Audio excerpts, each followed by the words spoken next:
안녕하세요.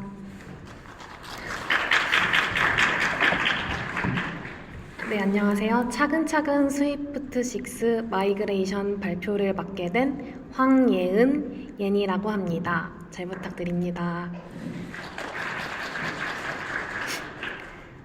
제 소개를 간단하게 드리자면 저 현재 개발교육기관에서 학생들의 기술학습을 지원하는 일을 맡고 있고요. 또 회사 밖에서는 애플 생태계 및 여러 기술 커뮤니티의 오거나이저로도 활동을 하고 있어요. 사람과 기술을 연결하는 일에 관심이 많았었는데 이렇게 렛츠 스위프트에서 발표를 할 수 있는 멋진 기회가 생겨서 참 기쁘고 설레는 것 같습니다. 오늘 세션은 초급 레벨로 진행할 예정이고요. 개념 위주보다는 막연하고 무겁게 느껴질 수 있는 스위프트 6 마이그레이션이라는 주제를 최대한 쉽고 가볍게 흐름 중심으로 차근차근 풀어보고자 합니다. 발표 순서를 먼저 설명드리자면요. 첫 번째로 스위프트 6 업데이트 내용, 그리고 Migrating to Swift 6 공식 문서 내용을 함께 살펴보고, 그리고 간단한 앱에서의 사례를 간단하게 소개를 하려고 합니다. 그러면 가장 먼저 스위프트 6에 대해서 알아볼까요?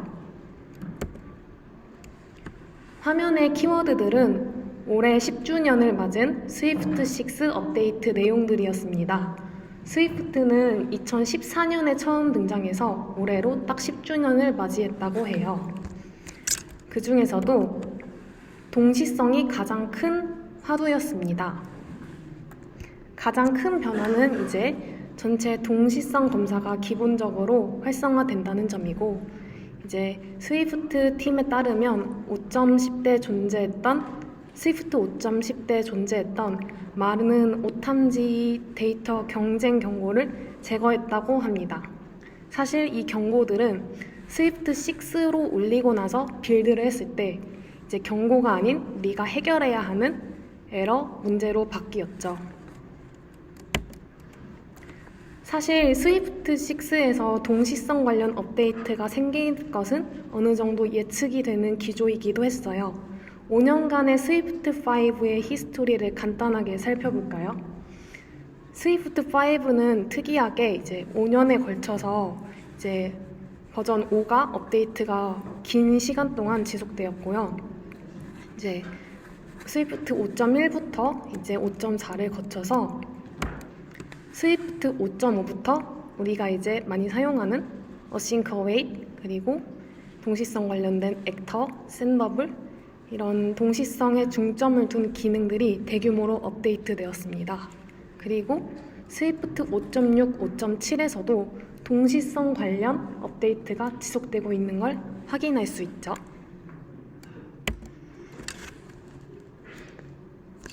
그리고 스위프트 5.10에서는 또 데이터 레이스와 동시성과 관련해서 엄격하게 제한하는 그런 업데이트가 또 대규모로 이루어진 것을 확인할 수 있습니다.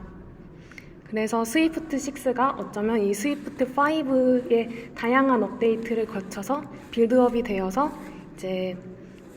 업데이트된, 준비된 그런 상황이라고 봐주시면 될 것 같아요.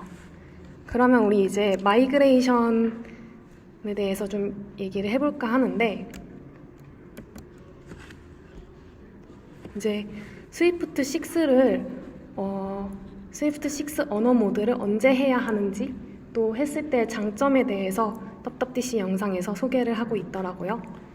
스위프트 6로 올렸을 때 컴파일을 했을 때 동시 코드의 실수를 포착하고 앱 품질을 향상시켜준다고 합니다. 이는 특히 재현하기 어려운 충돌이 발생했을 때 이를 체계적으로 없애는 데 유용하다고 해요. 또 이를 기반으로 추측성 수정을 방지하는 데 도움이 된다고 합니다.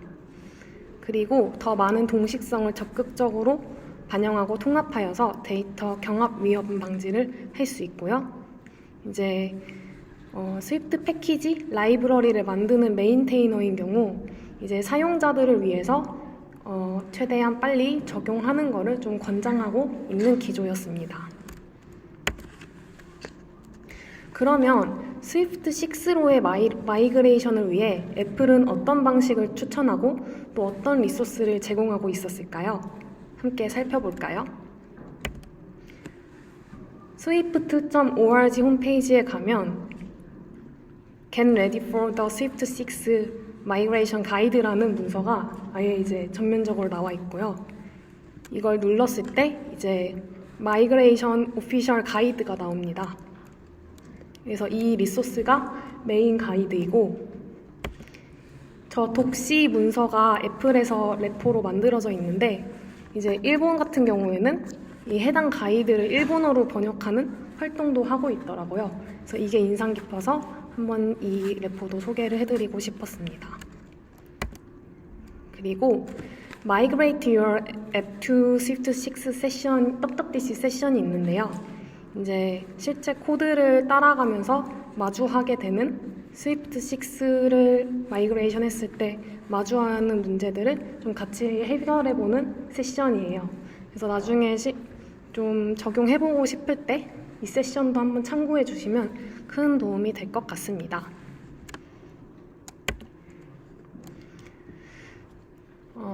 스위프트 6를 마이그레이션 할 때 인상 깊었던 점이 있었는데 바로 다중 언어 모드 지원입니다. 그 컴파일러 버전과 언어 모드 사이에는 버전 차이가 있는데요. 그러니까 버전이 독립적으로 되어 있는데요.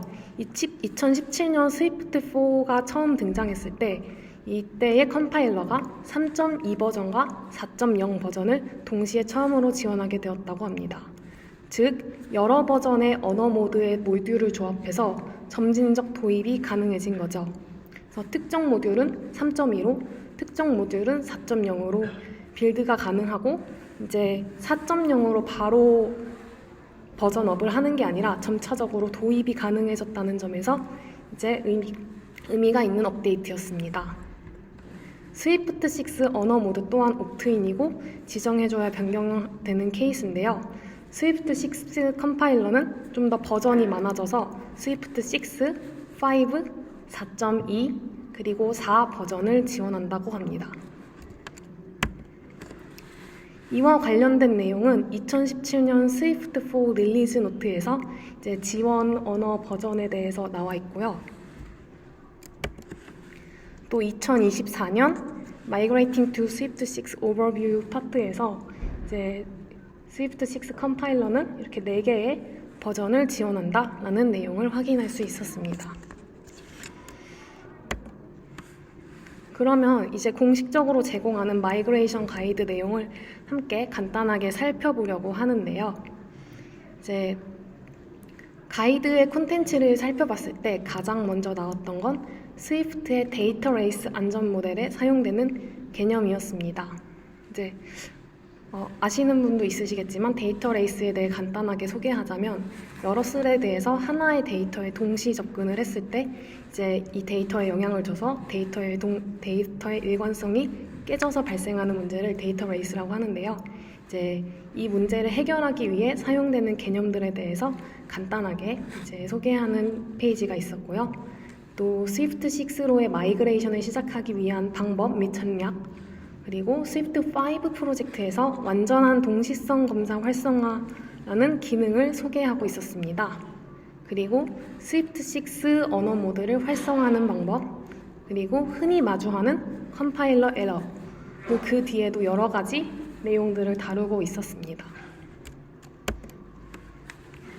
데이터 레이스 안전 모델과 관련한 개념들이 굉장히 많았는데요.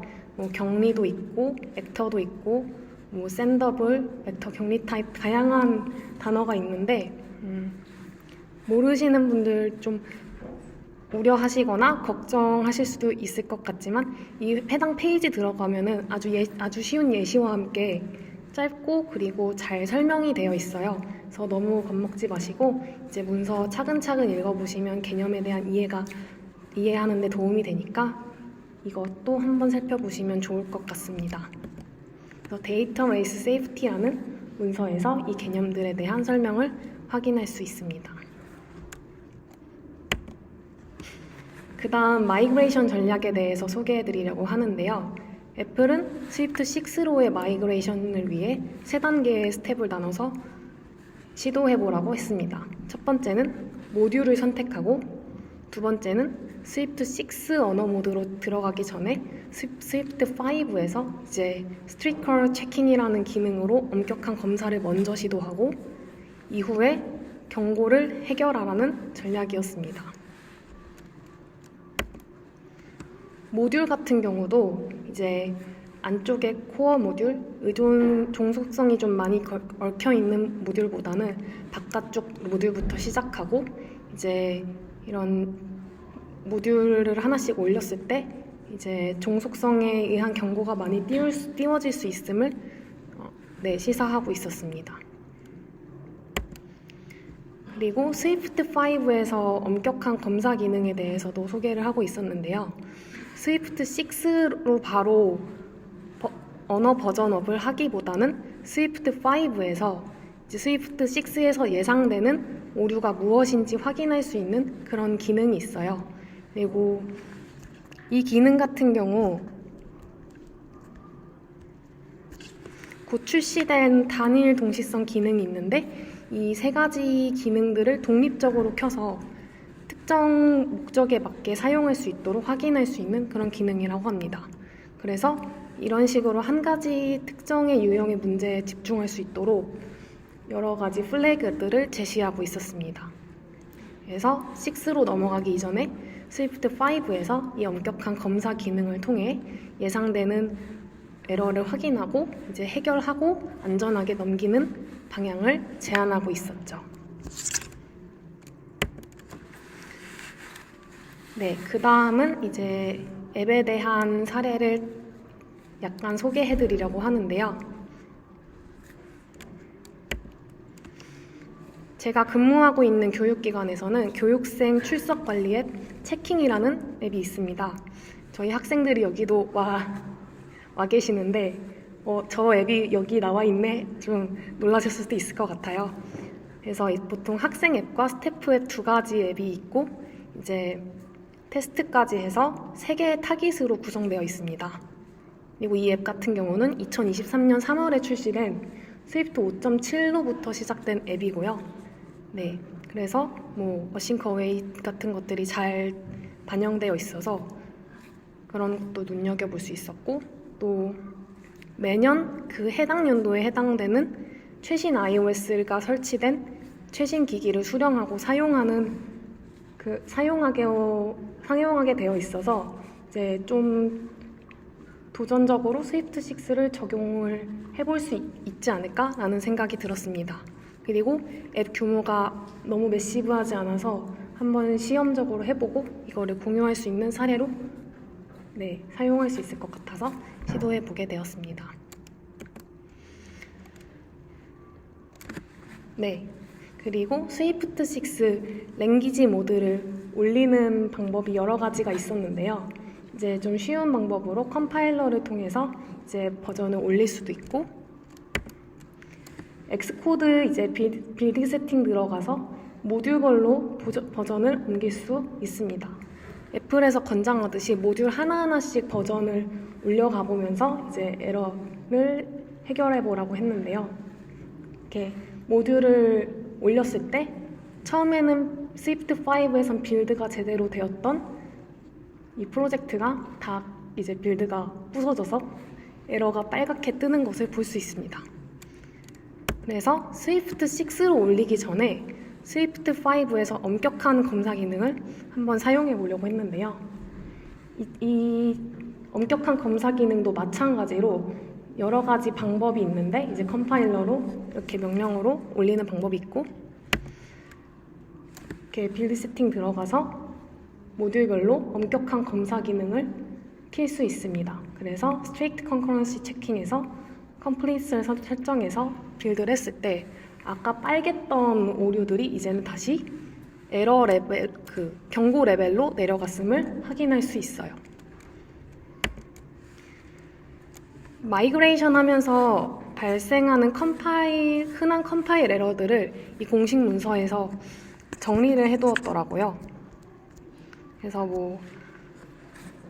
그 전역 변수 관련된 거나 아니면 뭐 샌더블, 논샌더블, 이제 프로토콜과 격리가 일치하지 않아서 생기는 문제, 그리고 격리와 관련된 문제들, 이런 식으로 흔하게 마주하게 되는 에러들을 정리하고 있는데요.